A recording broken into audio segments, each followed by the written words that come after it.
ಸಮಸ್ತ ಯೂಟ್ಯೂಬ್ ವಾಹಿನಿಯ ವೀಕ್ಷಕರಿಗೆ ನನ್ನ ನಮಸ್ಕಾರಗಳು. ವೀಕ್ಷಕರೇ, ಇಂದಿನ ಒಂದು ಸಂಚಿಕೆಯಲ್ಲಿ ಒಂದು ವಶೀಕರಣ ತಂತ್ರವನ್ನು ನಿಮಗೆ ತಿಳಿಸ್ಕೊಡ್ತಾ ಇದ್ದೇನೆ. ಆ ವಶೀಕರಣ ತಂತ್ರ ಯಾವ ರೀತಿ ಮಾಡೋದಪ್ಪ ಅಂದರೆ, ನೀವು ಇಷ್ಟಪಟ್ಟ ಸ್ತ್ರೀ ಅಥವಾ ಪುರುಷ ಆಗಿರ್ಬೋದು, ಅವರ ಚಪ್ಪಲಿಯಲ್ಲಿ ಇರುವಂತಹ ಧೂಳಿನಿಂದ ಖಂಡಿತವಾಗ್ಲೂ ಕೂಡ ವಶೀಕರಣ ಸಾಧ್ಯ. ವೀಕ್ಷಕರೇ, ಯಾವ ರೀತಿಯ ಒಂದು ವಶೀಕರಣ ಮಾಡೋದು ಅಂತ ಖಂಡಿತವಾಗ್ಲೂ ನಿಮಗೆ ಸುಲಭ ವಿಧಾನದಲ್ಲಿ ಇಂದಿನ ಒಂದು ಸಂಚಿಕೆಯಲ್ಲಿ ತಿಳಿಸ್ಕೊಡ್ತಾ ಇದ್ದೇನೆ. ನೀವೇನು ನಮ್ಮ ಯೂಟ್ಯೂಬ್ ಚಾನಲ್ ಸಬ್ಸ್ಕ್ರೈಬ್ ಮಾಡಿಲ್ಲ ಅಂದರೆ ಈ ಕೂಡಲೇ ಸಬ್ಸ್ಕ್ರೈಬ್ ಮಾಡಿಕೊಂಡು ಪಕ್ಕದಲ್ಲಿರುವ ಬೆಲ್ ಐಕಾನ್ ಕೂಡ ಕ್ಲಿಕ್ ಮಾಡಿಕೊಳ್ಳಿ.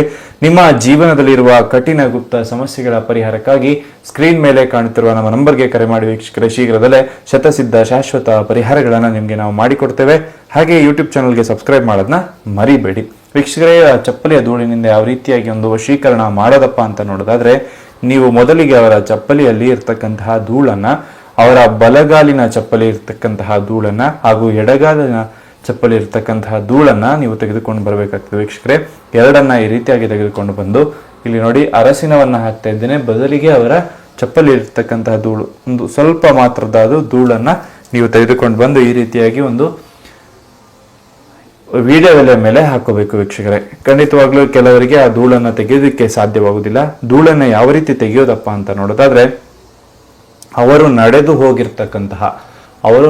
ಹೋಗಿರ್ತಕ್ಕಂತಹ ದಾರಿಯಲ್ಲಿ ಅವರು ಚಪ್ಪಲಿ ಯಾವ ಮಣ್ಣನ್ನ ಮೆಟ್ಟಿರ್ತಾರಲ್ಲ ಅದು ಕೂಡ ಧೂಳೆ ಸಮಾನವಾಗಿರ್ತದೆ.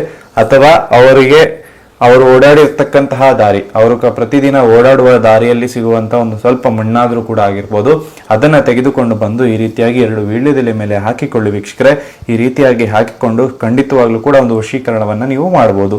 ಯಾವ ರೀತಿ ಮಾಡ್ಬೋದಪ್ಪ ಅಂತ ನೋಡೋದಾದ್ರೆ, ಈ ಎರಡು ವೀಳ್ಯದೆಲೆ ಮೇಲೆ ಖಂಡಿತವಾಗ್ಲೂ ಸ್ವಲ್ಪ ಮಣ್ಣನ್ನ ಈ ರೀತಿಯಾಗಿ ಹಾಕಿಕೊಂಡ ನಂತರದಲ್ಲಿ ವೀಕ್ಷಕರೇ, ನೀವು ಒಂದು ನಿಂಬೆ ಹಣ್ಣನ್ನ ತೆಗೆದುಕೊಳ್ಳಿ. ಒಂದು ನಿಂಬೆ ಹಣ್ಣನ್ನ ತೆಗೆದುಕೊಂಡ ನಂತರದಲ್ಲಿ ಆ ನಿಂಬೆ ಹಣ್ಣನ್ನ ಅದರ ಮೇಲೆ ಇಡುವ ಮುಂಚೆ ಈ ಒಂದು ನಿಂಬೆ ಹಣ್ಣು ಏನಿರುತ್ತಲ್ಲ ಅದರ ಮೇಲೆ ಅವರ ಹೆಸರನ್ನ ಬರಿಬೇಕಾಗ್ತದೆ. ವೀಕ್ಷಕರೇ, ಅವರ ಹೆಸರನ್ನ ಖಂಡಿತವಾಗ್ಲೂ ಕೂಡ ಇದರ ಮೇಲೆ ಬರಿಬೇಕಾಗ್ತದೆ. ಅವರ ಹೆಸರನ್ನ ನೋಡಿ, ಸುಲಭ ವಿಧಾನದಲ್ಲಿ ಅವರ ಹೆಸರನ್ನ ಬರೆದು ನೋಡಿ, ನಾನಿಲ್ಲಿ ಹೆಸರಂತ ಬರೆದಿದ್ದೇನೆ.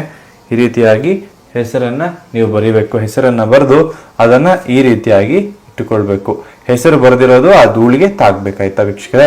ಈ ರೀತಿಯಾಗಿ ಇಟ್ಟುಕೊಂಡ ನಂತರದಲ್ಲಿ ನೀವೇನ್ ಮಾಡ್ಬೇಕಪ್ಪ ಅಂತ ನೋಡೋದಾದ್ರೆ, ಒಂದು ಸ್ವಲ್ಪ ಕುಂಕುಮವನ್ನ ಮೇಲಿನ ಭಾಗದಲ್ಲಿ ಹಾಗೂ ಸ್ವಲ್ಪ ಅರಸಿನವನ್ನ ಕೂಡ ಸಮರ್ಪಣೆ ಮಾಡಿಕೊಳ್ಬೇಕು.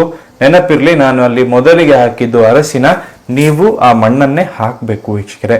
ಈ ರೀತಿಯಾಗಿ ಮಾಡಿಕೊಂಡ ನಂತರದಲ್ಲಿ ಬಹಳಷ್ಟು ಶುಭ್ರವಾದಂತಹ ಒಂದು ಬಿಳಿಯ ವಸ್ತ್ರವನ್ನ ನೀವು ತಗೊಳ್ಬೇಕು ವೀಕ್ಷಕರೇ. ಬಿಳಿಯ ವಸ್ತ್ರವನ್ನ ತೆಗೆದುಕೊಂಡು ಇಷ್ಟನ್ನ ಕೂಡ ಆ ವಸ್ತ್ರದಲ್ಲಿ ಕಟ್ಟಿಕೊಳ್ಬೇಕು ವೀಕ್ಷಕರೇ. ಒಂದು ಗಟ್ಟಿ ಗಂಟನ್ನ ಮಾಡಿದ ನಂತರದಲ್ಲಿ ಆ ಗಂಟನ್ನ ತೆಗೆದುಕೊಂಡು ಹೋಗಿ ಹರಿಯುವ ನದಿಯಲ್ಲಿ ಬಿಟ್ಟು ಬರಬೇಕು ವೀಕ್ಷಕರೇ. ಹರಿಯುವ ನದಿಯಲ್ಲಿ ಬಿಟ್ಟು ಬರಬೇಕು, ಆಯ್ತಲ್ಲ. ಈ ರೀತಿಯಾಗಿ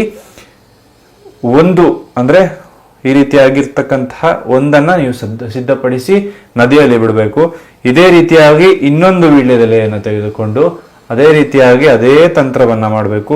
ಪಾದದ ಧೂಳು, ನಿಂಬೆ, ಅರಸಿನ, ಕುಂಕುಮವನ್ನ ಹಾಕಿಕೊಂಡು ಅದನ್ನ ಒಂದು ಅಡಿ ಮಣ್ಣನ್ನ ಅಗೆದು, ಸ್ಮಶಾನದಲ್ಲಿ 1 ಅಡಿ ಮಣ್ಣನ್ನ ಅಗೆದು ಅದನ್ನ ಅಲ್ಲಿ ಹೂತು ಬರಬೇಕು ವೀಕ್ಷಕರೇ. ಒಂದು ಸ್ಮಶಾನದಲ್ಲಿ ಹೂತು ಬರಬೇಕು. ಒಂದನ್ನ ನದಿಯಲ್ಲಿ ಬಿಡಬೇಕು, ಇನ್ನೊಂದನ್ನ ಸ್ಮಶಾನದಲ್ಲಿ ಹೂತು ಬರಬೇಕು. ಈ ರೀತಿಯಾಗಿ ಮಾಡೋದ್ರಿಂದ ಖಂಡಿತವಾಗ್ಲೂ ಕೂಡ ಮೂರೇ ದಿನದಲ್ಲಿ ಅವರು ನಿಮ್ಗೆ ವಶೀಕರಣ ಆಗ್ತಾರೆ.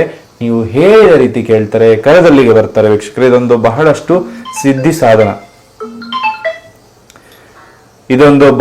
ಸಿದ್ಧಿ ಸಾಧನ ಆಗಿರತಕ್ಕಂತಹ ವಶೀಕರಣ ಆಗಿದೆ.